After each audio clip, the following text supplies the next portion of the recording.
Keluarga dia sebenarnya disihir daripada ibu bapa lagi. Jadi salah seorang adik-beradiknya dia bermasalah dengan tak boleh hamil.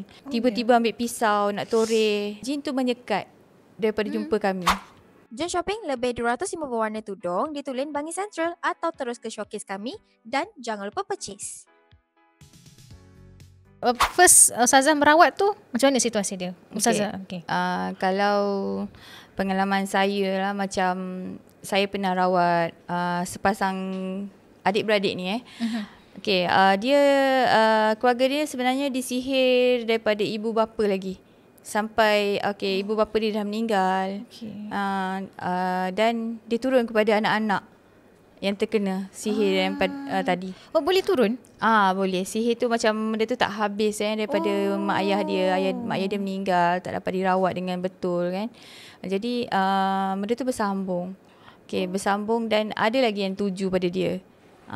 Dan benda ni berlaku sebenarnya orang-orang yang terdekat dengan mereka lah yang lakukan perkara ni. Jadi salah seorang adik-beradiknya dia bermasalah dengan tak boleh hamil dan dia meracau tak tentu masa. Sampai suami tak boleh nak buat kerja dan dia pun tak boleh bekerja. Bila di rumah secara automatik bisikan datang.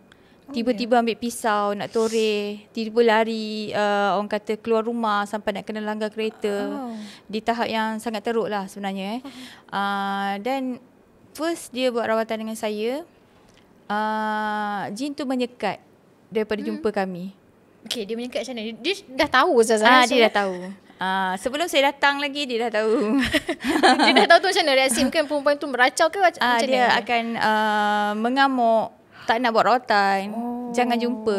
Macam tu. Kadang-kadang dia orang boleh mimpi saya dengan ustaz kadang. Dan jin tu dah attack di dalam mimpi. Jangan jumpa dua orang ni. Kalau kau jumpa kau akan sakit. Macam tu. Jadi kekuatan pesakit ni lah. Sama ada dia nak jumpa saya ataupun dia memang akan takut dengan benda tu. Ugutan benda tu. Ugutan. Sebab sebenarnya bukan ugutan sahaja tau jin ni.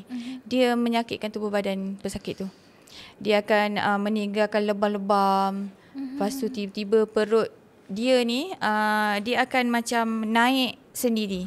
Bengkak surut macam bergerak. Kalau kita tengok macam dalam cerita yang kita selalu tengok lah perut dia akan buncit sikit. Lepas tu dia turun, dia naik lagi. Dia sebenarnya duduk menyeluruh sebenarnya sebab dia duduk dalam darah. Dia sebenarnya adik-adik dia ramai. Ada berbelas lah.